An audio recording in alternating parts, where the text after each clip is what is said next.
کوئی شک نہیں کہ صحافی اسلام حضرت مولانا سید جعفر مسعود حسنی ندوی رحمۃ اللہ علیہ بڑے ممتاز، ہماگیر و بے مثال عالم دین تھے۔ دینی صلاحیت اور عقلی لیاقت سے مالا مال تھے۔ ایک عظیم خانوادے سے آپ کا تعلق تھا اور آپ کی خدمات سے اور آپ کے کارنامے سے پورا آفاق روشن ہو رہا تھا۔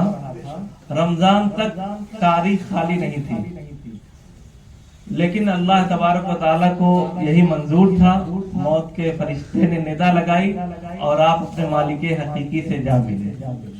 دل ہی تو ہے نہ سنگ و خشت، درد سے بھر نہ آئے کیوں، روئیں گے ہم ہزار بار، کوئی ہمیں رلائے کیوں۔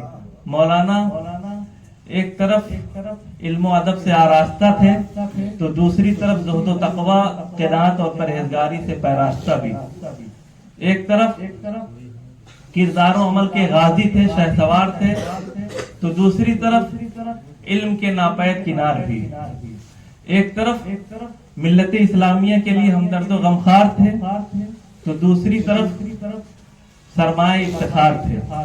ایک طرف عالمی شہرت یافتہ ادارہ دارالعلوم ندوۃ العلماء کے ناظر عام تھے تو دوسری طرف پورے عالم اسلام میں مقبول عربی جریدہ الرائد کے رئیس التحریر تھے۔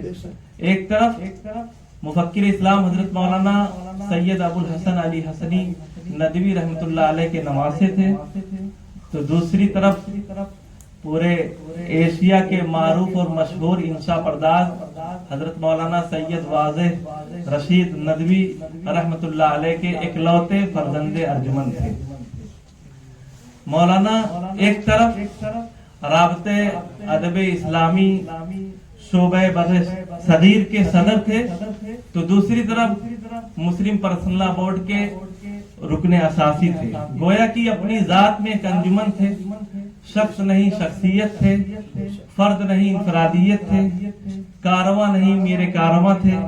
میں تو یہی کہوں گا کہ تیرے بغیر رونق دیوار و در کہاں، تیرے بغیر رونق دیوار و در کہاں، شام و سحر کا نام ہے، شام و سحر کہاں، اور یہ رتبہ بلند ملا جس کو مل گیا، ہر مدعی کے واسطے دار و رسم کہاں، اور تو اتنا محترم ہے کہ میں نے تیرا وجود آنکھوں میں باندھ رکھا ہے احرام کی طرح۔ واقعی میں یقین نہیں ہوتا کہ مولانا اس دنیا سے جا چکے ہیں۔ بڑی محبت سے ہم سے اور ناظم صاحب سے ملے تھے اور بڑی خواہش ظاہر کر رہے تھے سمریاواں آنے کی۔ اتنی تکلیف کسی عالم کے انتقال پر نہیں ہوئی، ابھی تک یقین نہیں ہو رہا ہے۔ عجب قیامت کا حادثہ ہے کہ اشک ہے آستی نہیں ہے، زمیں کی رونق چلی گئی ہے، افق پہ مہر مبی نہیں ہے، اور تیری جدائی پہ مرنے والے وہ کون ہے جو حزی نہیں ہے، مگر تیری مرگ ناگہاں کا مجھے ابھی تک یقین نہیں ہے۔ اللہ تبارک و تعالی حضرت کے مقام و مرتبے کو بلند کرے۔